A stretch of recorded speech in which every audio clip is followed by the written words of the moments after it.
आज नवीन, श्रेष्ठ और आत्मनिर्भर भारत बनाने के लिए क्या जरूरतें हैं, वो आपके माध्यम से कैसे पूरी होगी, इस पर आपको निरंतर मंथन करना होगा। साथियों, ये बात सही है कि आत्मनिर्भर भारत के लक्ष्य को पूरा करने के लिए हमें साइंस एंड टेक्नोलॉजी की जरूरत है, रिसोर्सेज और फाइनेंसेस की जरूरत है, लेकिन महत्वपूर्ण ये भी है कि इस विजन को पूरा करने के लिए एक सिविल सर्वेंट के तौर पर आपका रोल क्या होगा। जन आकांक्षाओं की पूर्ति में, अपने काम की क्वालिटी में, स्पीड में आपको देश के इस लक्ष्य का 24 घंटे ध्यान रखना होगा। साथियों, देश में नए परिवर्तन के लिए, नए लक्ष्यों की प्राप्ति के लिए नए मार्ग और नए तौर तरीके अपनाने के लिए बहुत बड़ी भूमिका ट्रेनिंग की होती है, स्किल सेट के डेवलपमेंट की होती है। पहले के समय इस पर बहुत जोर नहीं रहता था। ट्रेनिंग में आधुनिक अप्रोच कैसे आए, इस बारे में बहुत सोचा नहीं गया, लेकिन अब देश में ह्यूमन रिसोर्स की सही और आधुनिक ट्रेनिंग पर भी बहुत जोर दिया जा रहा है।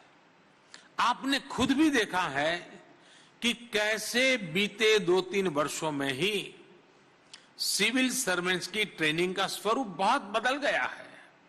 ये आरंभ सिर्फ आरंभ नहीं है, एक प्रतीक भी है और एक नई परंपरा भी है।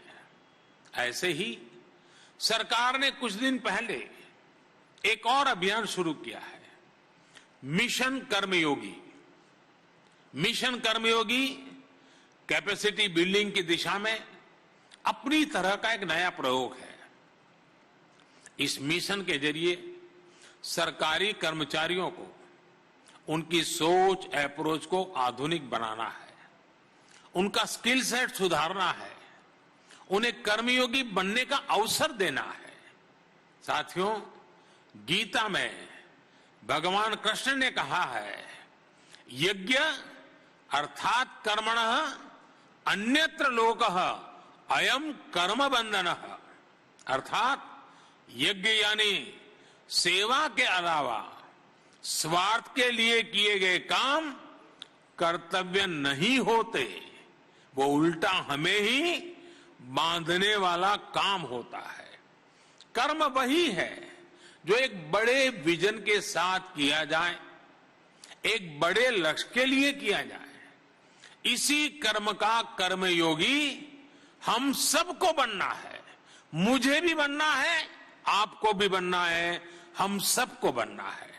साथियों, आप सभी जिस बड़े और लंबे सफर पर निकल रहे हैं, उसमें रूल्स का बहुत योगदान है, लेकिन इसके साथ ही आपको रोल पर भी बहुत ज्यादा फोकस करना है। रूल एंड रोल, लगातार संघर्ष चलेगा, लगातार तनाव आएगा। रूल्स का अपना महत्व है, रोल की अपनी महत्वपूर्ण जिम्मेवारी है।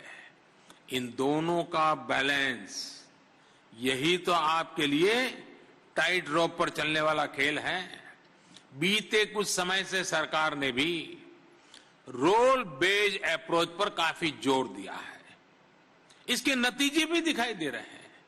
पहला, सिविल सर्विसेज में कैपेसिटी और कॉम्पिटेंसी, उसके क्रिएशन के लिए नया आर्किटेक्चर खड़ा हुआ है। दूसरा, सीखने के तौर तरीके डेमोक्रेटाइज हुए हैं। और तीसरा, हर ऑफिसर के लिए उसकी क्षमता और अपेक्षा के हिसाब से उसका दायित्व भी तय हो रहा है। इस अप्रोच के साथ काम करने के पीछे सोच ये है कि जब आप हर रोल में अपनी भूमिका अच्छे से निभाएंगे तो आप अपनी ओवरऑल लाइफ में भी सकारात्मक रहेंगे। यही सकारात्मकता आपकी सफलता के रास्ते खोलेगी, आपको एक कर्मयोगी के रूप में जीवन के संतोष का बहुत बड़ा कारण बनेगी। साथियों, कहा जाता है कि लाइफ एक डायनेमिक सिचुएशन है। गवर्नेंस तो भी तो एक डायनेमिक फिनोमेनन है। इसलिए हम रिस्पॉन्सिव गवर्नमेंट की बात करते हैं।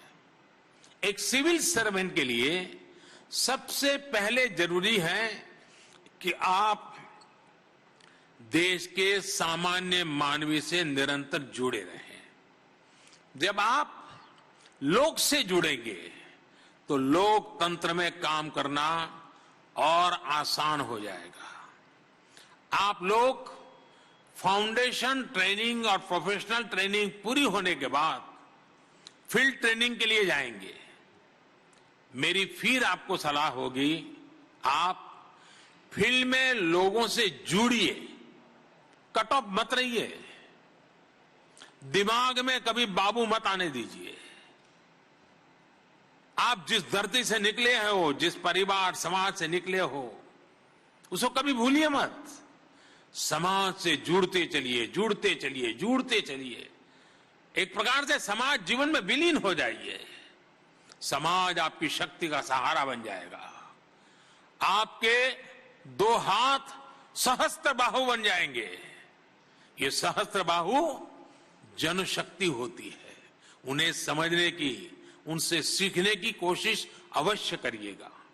मैं अक्सर कहता हूं, सरकार शीर्ष से नहीं चलती है। नीतियां जिस जनता के लिए हैं, उनका समावेश बहुत जरूरी है। जनता केवल सरकार की नीतियों की, प्रोग्राम्स की रिसीवर नहीं है। जनता जनार्दन ही असली ड्राइविंग फोर्स है। इसलिए हमें गवर्नमेंट से गवर्नेंस की तरफ बढ़ने की जरूरत है। साथियों, इस एकेडमी से निकलकर जब आप आगे बढ़ेंगे तो आपके सामने दो रास्ते होंगे। एक रास्ता आसानी का, सुविधाओं का, नेम एंड फेम का रास्ता होगा। एक रास्ता होगा जहां चुनौतियां होगी, कठिनाइयां होगी, संघर्ष होगा, समस्याएं होगी।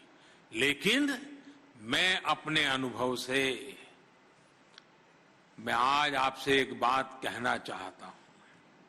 आपको असली कठिनाई तभी होगी जब आप आसान रास्ते पकड़ेंगे। आपने देखा होगा, जो सड़क सीधी होती है, कोई मोड़ नहीं होते हैं, वहां सबसे ज्यादा अकस्मात होते हैं। लेकिन जो टेढ़ी मेढ़ी मोड़ वाली सड़क होती है, वहां ड्राइवर बड़ा कॉन्शियस होता है, वहां अकस्मात कम होते हैं। और इसलिए सीधा सरल रास्ता कभी न कभी बहुत बड़ा कठिन बन जाता है। राष्ट्र निर्माण के, आत्मनिर्भर भारत के जिस बड़े लक्ष्य की ओर आप कदम बढ़ा रहे हैं, उसमें आसान रास्ते मिले ये जरूरी नहीं है। अरे, मन में उसकी कामना भी नहीं करनी चाहिए। इसलिए जब आप हर चुनौती का समाधान करते हुए आगे बढ़ेंगे, लोगों की ईज ऑफ लिविंग को बढ़ाने के लिए निरंतर काम करेंगे, तो इसका लाभ सिर्फ आपको ही नहीं, पूरे देश को मिलेगा। और आप ही के नजरों के सामने आजादी के 75 साल से आजादी के 100 साल की यात्रा फलते फूलते हिंदुस्तान को देखने का कालखंड होगा। आज देश जिस मोड़ में काम कर रहा है, उसमें आप सभी ब्यूरोक्रेट्स की भूमिका मिनिमम गवर्नमेंट, मैक्सिमम गवर्नेंस की ही है। आपको यह सुनिश्चित करना है कि नागरिकों के जीवन में आपका दखल कैसे कम हो, सामान्य मानवी का सशक्तिकरण कैसे हो। हमारे यहां उपनिषद में कहा गया है, न तत् द्वितीयम अस्ति, न तत् द्वितीयम अस्ति, अर्थात कोई दूसरा नहीं है, कोई मुझसे अलग नहीं है। जो भी काम करिए, जिस किसी के लिए भी करिए, अपना समझकर करिए। और मैं अपने अनुभव से ही कहूंगा कि जब आप अपने विभाग को, सामान्य जनों को अपना परिवार समझकर काम करेंगे तो आपको कभी थकान नहीं होगी, हमेशा आप नई ऊर्जा से भरे रहेंगे। साथियों, फील्ड पोस्टिंग के दौरान हम ये भी देखते हैं कि अफसरों की पहचान इस बात से बनती है कि वो एक्स्ट्रा क्या कर रहा है, जो चलता रहता है उसमें अलग क्या कर रहा है। आप भी फील्ड में फाइलों से बाहर निकल करके, रूटीन से अलग हटकर अपने क्षेत्र के विकास के लिए, लोगों के लिए जो भी करेंगे उसका प्रभाव अलग होगा, उसका परिणाम अलग होगा। अगर उदाहरण के तौर पर देखें, आप जिन जिलों में ब्लॉक्स में काम करेंगे वहां कई ऐसी चीजें होगी, कई ऐसे प्रोडक्ट्स होंगे जिनमें एक ग्लोबल पोटेंशियल होगा, लेकिन उन प्रोडक्ट्स को, उन आर्ट्स को, उनके आर्टिस्ट को ग्लोबल होने के लिए लोकल सपोर्ट की जरूरत है। ये सपोर्ट आपको ही करना होगा, ये विजन आपको ही देना होगा। इसी तरह आप किसी एक लोकल इनोवेटर की तलाश करके उसके काम में एक साथी की तरह उसकी मदद कर सकते हैं। हो सकता है आपके सहयोग थे वो इनोवेशन समाज के लिए बहुत बड़े योगदान के रूप में सामने आ जाए। वैसे मैं जानता हूं कि आप सोच रहे होंगे कि सब कर तो लेंगे, लेकिन बीच में ट्रांसफर हो गया तो क्या होगा। मैंने जो टीम भावना की बात शुरू में की थी ना, वो इसीलिए ही थी। अगर आप आज एक जगह हैं, कल दूसरी जगह है, तो भी उस क्षेत्र में अपने प्रयासों को छोड़िएगा नहीं, अपने लक्ष्यों को भूलिएगा नहीं। आपके बाद जो लोग आने वाले हैं उनको विश्वास में लीजिए, उनका विश्वास बढ़ाइए, उनका हौसला बढ़ाइए, उनको भी जहां है वहां से मदद करते रहिए। आपके सपनों को आपके बाद वाली पीढ़ी भी पूरा करेगी। जो नए अधिकारी आएंगे आप उनको भी अपने लक्ष्यों का साझीदार बना सकते हैं। साथियों, आप जहां भी जाएं, आपको एक और बात ध्यान रखनी है। आप जिस कार्यालय में होंगे उसके बोर्ड में दर्ज आपके कार्यकाल से ही आपकी पहचान नहीं होनी चाहिए। आपकी पहचान आपके काम से होनी चाहिए।